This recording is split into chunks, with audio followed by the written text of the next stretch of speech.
नमस्कार, स्वागत आप सभी का मौसम तक चैनल पर। मैं हूं देवेंद्र त्रिपाठी। बात करेंगे 29 जून के संपूर्ण भारत के मौसम की नेशनल वेदर बुलेटिन में।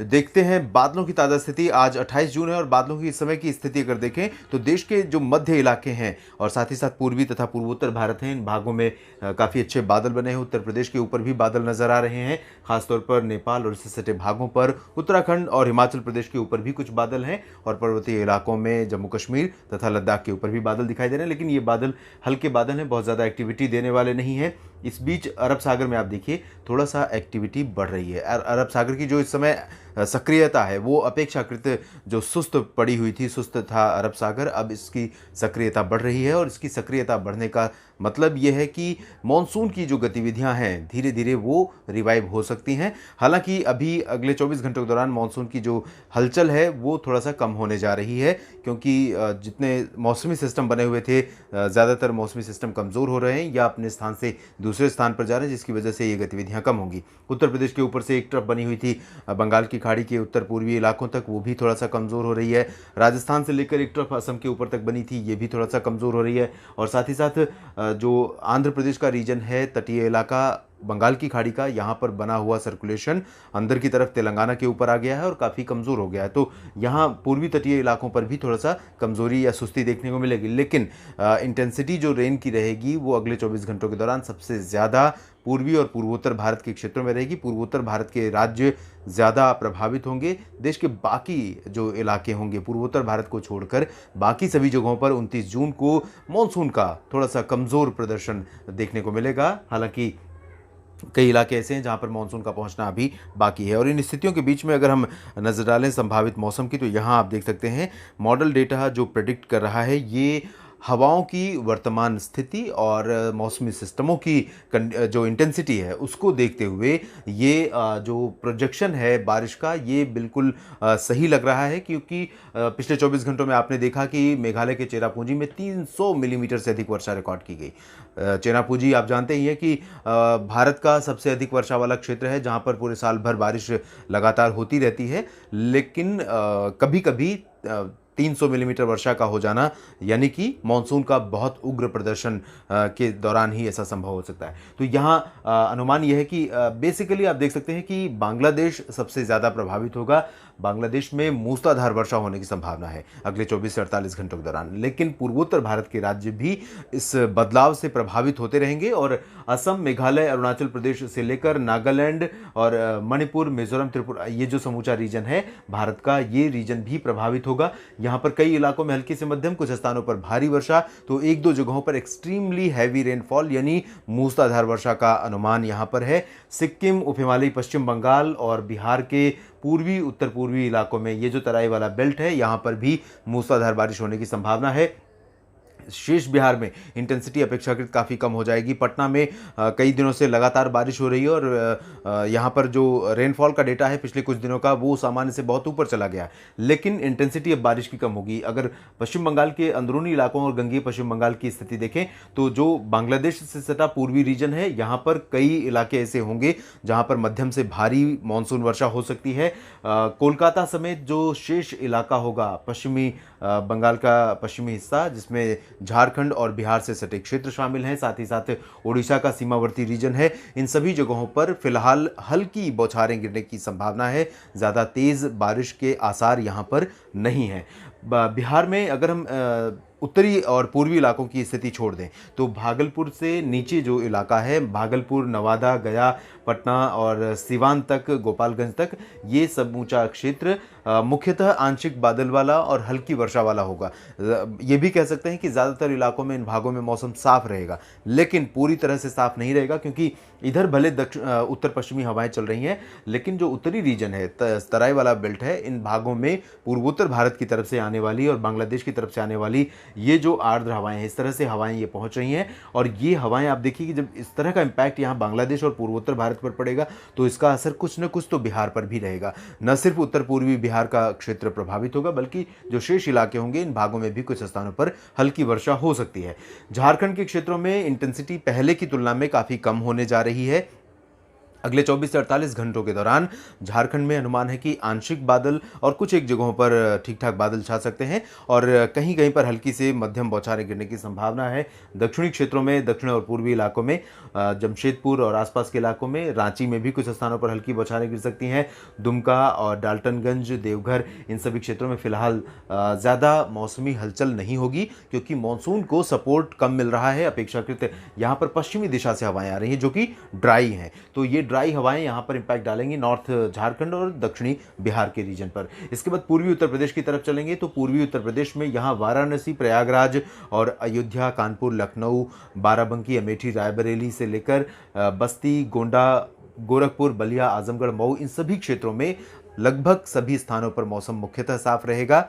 हालांकि ये जो प्रोजेक्शन है ये साफ मौसम इसलिए है क्योंकि यहाँ पर अधिकांश समय पश्चिमी शुष्क हवाएं चलेंगी जो उत्तर भारत की तरफ से होकर आ रही हैं। आमतौर पर जब भी पश्चिमी हवाएं चलने लगती हैं तो मानसून कमज़ोर हो जाता है, तो ये हवाएं अभी इससे पहले उत्तर भारत के मैदानी इलाकों तक सीमित थी, पंजाब, हरियाणा, दिल्ली और राजस्थान तक तथा पश्चिमी उत्तर प्रदेश तक, लेकिन अब ये इनकी जो इंटेंसिटी है थोड़ा बढ़ी है और यहाँ तक पहुँच रही हैं। लेकिन कल से इन हवाओं में थोड़ी सी मिक्सिंग शुरू हो जाएगी। अरब सागर की तरफ से हवाएं जो राजस्थान होकर, गुजरात होकर वो भारत की तरफ आ रही हैं, वो हवाएं इन हवाओं के साथ मिक्स होने लगेंगी, तो इन हवाओं की मिक्सिंग के साथ यहाँ पर थोड़ी सी एक्टिविटी डेवलप हो सकती है। साथ ही साथ ये जो नॉर्थ ईस्ट से हवा आ रही है, साउथ ईस्ट से जो हवा आ रही है उत्तर प्रदेश के ऊपर, इन हवाओं का भी इम्पैक्ट रहेगा। तो मॉइस्चर और बढ़ते तापमान के बीच आइसोलेटेड प्लेसेस पर, यानी एक दो स्थानों पर, आपके क्षेत्र में एक दो स्थानों पर गर्जना के साथ या धूल भरी आंधी के साथ हल्की वर्षा कहीं कहीं पर हो सकती है। बहुत इंटेंस एक्टिविटी फिलहाल नहीं है, मेजरली ड्राई वेदर है इंटायर उत्तर प्रदेश के पूर्वी रीजन में। अगर हम पश्चिमी क्षेत्रों की तरफ चलें तो यहाँ पर भी बरेली, शाहजहांपुर से लेकर आगरा, अलीगढ़, मथुरा, हाथरस, एटा, इटावा, मैनपुरी, यहाँ तक कि झांसी, ललितपुर का जो रीजन है, बांदा, इन सभी क्षेत्रों में भी, और साथ ही साथ शाहजहांपुर से लेकर मेरठ, मुरादाबाद, बुलंदशहर, गौतम बुद्ध नगर, इन सभी इलाकों में भी मौसम साफ रहेगा। यहाँ पर जैसा कि मैंने आपको बताया कि अरब सागर से इस तरह से हवाएं चल रही हैं, ये हवाएं गुजरात से होते हुए राजस्थान से इस तरह से आ रही हैं और यही हवाएं कुछ जगहों पर जो उत्तर प्रदेश का रीजन है इन भागों पर भी पहुंचेंगी। इधर से उत्तर पश्चिमी शुष्क हवाएं चल रही हैं, तो इन दोनों हवाओं की मिक्सिंग की वजह से आगरा, अलीगढ़, मथुरा, हाथरस, एटा, इटावा, ये जो रीजन है, और बुलंदशहर, गौतम बुद्ध नगर, इन इलाकों में कहीं कहीं पर थंडरी डेवलपमेंट हो सकता है, यानी गर्जना के साथ आंधी चल सकती है और बूंदाबांदी हो सकती है। दोपहर के बाद इस तरह की मौसमी स्थितियाँ यहाँ पर डेवलप हो सकती हैं इस वेस्टर्न पार्ट्स के उत्तर प्रदेश के। इसके अलावा अगर हम पंजाब, हरियाणा, दिल्ली और राजस्थान की बात करें तो यहाँ पर भी आप देख सकते हैं कि एंटायर रीजन ड्राई वेदर वाला होगा। वेदर मॉडल जो प्रोजेक्ट कर रहे हैं उसके हिसाब से यहाँ पर मौसम साफ रहेगा, लेकिन इसका अगर हवाओं की दिशा के आधार पर आकलन करें तो हवाएं, जैसा कि मैंने बताया, जो इम्पैक्ट उत्तर प्रदेश के क्षेत्रों पर रहेगा वही इम्पैक्ट राजस्थान, हरियाणा और पंजाब के दक्षिणी हिस्सों पर हो सकता है, उत्तर प्रदेश, दिल्ली के ऊपर भी हो सकता है। तो ये वाला जो रीजन रहेगा, राजस्थान का ये उत्तर पूर्वी इलाका और हरियाणा, पंजाब और दिल्ली, इन इलाकों में कुछ स्थानों पर गर्जना के साथ और आंधी के साथ हल्की वर्षा हो सकती है या बूंदाबांदी हो सकती है, लेकिन मेनली ड्राई वेदर रहेगा और इसकी वजह से यहाँ पर गर्मी काफ़ी ज़्यादा हो सकती है, क्योंकि जब भी वेस्टर्ली विंड्स चलती हैं इन इलाकों में तब आसमान साफ़ हो जाता है, मॉइस्चर कम हो जाता है, और आसमान साफ़ रहेगा, मॉइस्चर कम रहेगा तो जाहिर सी बात है कि धूप का क्लियर इम्पैक्ट, यानी तेज़ धूप, तीखी धूप का प्रभाव मैदानी क्षेत्रों में, इन भागों में देखने को मिलेगा। और जब बहुत साफ धूप होती है तो तापमान और ऊपर जाता है, लेकिन बढ़ते तापमान के बीच में जो मॉइस्चर है अरब सागर की तरफ से आने वाला, वो मॉइस्चर यहाँ पर कुछ न कुछ एक्टिविटी दे सकता है। पर्वतीय इलाकों पर, उत्तराखंड के क्षेत्रों में हवाएं पहुंचेंगी पूर्वी दिशा से, बंगाल की खाड़ी की तरफ से, नेपाल को पार करते हुए, और ये जो हवाएं आर्द्र हवाएं होंगी यहाँ पर नैनीताल, पिथौरागढ़ से लेकर उत्तराखंड और देहरादून और हरिद्वार, ऋषिकेश तक जो उत्तरी इलाके हैं, ऊंचाई वाले इलाके हैं, इन भागों में भी कुछ स्थानों पर गतिविधियां दे सकती हैं ये हवाएं, लेकिन बहुत अधिक इम्पैक्ट नहीं रहेगा। साथ ही साथ एक WD भी उत्तरी पाकिस्तान के ऊपर पहुंचा हुआ है जो जम्मू कश्मीर के करीब पहुंच जाएगा, तो इसकी वजह से यहाँ पर बादल आंशिक तौर पर छा सकते हैं जम्मू कश्मीर, गिलगित बाल्तिस्तान, मुजफ्फराबाद, लद्दाख, हिमाचल, उत्तराखंड में, और बारिश यहाँ पर उत्तराखंड में और हिमाचल में कहीं कहीं पर हो सकती है। साथ ही साथ गिलगित बाल्तिस्तान, मुजफ्फराबाद, लद्दाख तथा जम्मू कश्मीर में भी कहीं कहीं पर हल्की वर्षा हो सकती है। लद्दाख में मौसम एंटायर एंटायर क्षेत्र में साफ रहने की संभावना है। इसके बाद हम मध्य भारत की तरफ चलेंगे।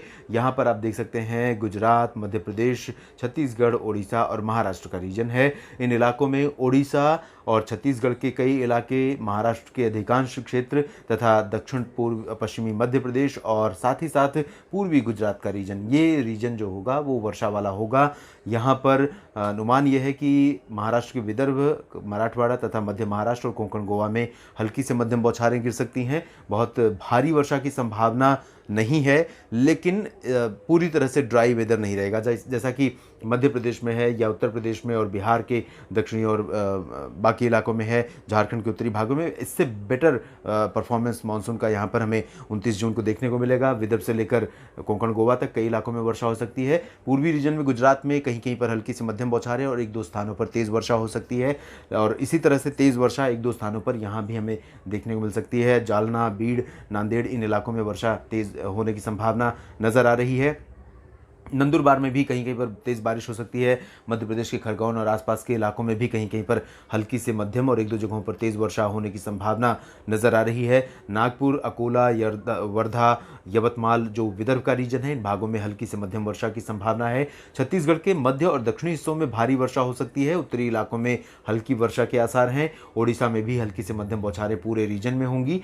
पूर्वी तटीय इलाकों में मौसम ज़्यादातर जगहों पर साफ और शुष्क रहेगा। भारी वर्षा के आसार ओडिशा में, इन तटीय इलाकों में नहीं है, लेकिन अंदरूनी इलाकों में कुछ स्थानों पर ज़रूर तेज़ वर्षा हो सकती है। मध्य प्रदेश के पूर्वी इलाकों में यहाँ आप देख सकते हैं एंटायर रीजन ड्राई वेदर वाला हो सकता है, जो वेदर मॉडल प्रोजेक्ट कर रहे हैं उसके अनुसार।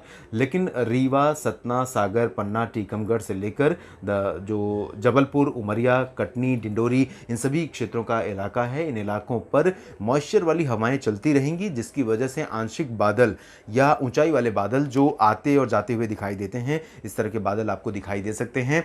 हल्की वर्षा 1-2 स्थानों पर हो सकती है। तटीय जो सीमावर्ती रीजन है छत्तीसगढ़ से सटा, इन भागों में हल्की बारिश हो सकती है। इसके बाद हम चलते हैं गोवा की तरफ। गोवा में भी हल्की से मध्यम बौछारें गिरने की संभावना है। मध्य भारत के बाद दक्षिणी क्षेत्रों में देखें तो तेलंगाना में कुछ जगहों पर मध्यम से तेज वर्षा हो सकती है। उत्तरी तटीय आंध्र प्रदेश में कुछ जगहों पर हल्की से मध्यम बौछारें गिर सकती हैं। रायलसीमा, दक्षिणी तेलंगाना, उत्तरी आंतरिक कर्नाटक में अधिकांश जगहों पर मौसम साफ रहेगा। दक्षिणी आंतरिक कर्नाटक के तटवर्ती क्षेत्रों से सटे जो जिले हैं, इन भागों में कहीं कहीं पर हल्की से मध्यम वर्षा हो सकती है। स्कैटर्ड रेनफॉल की संभावना है।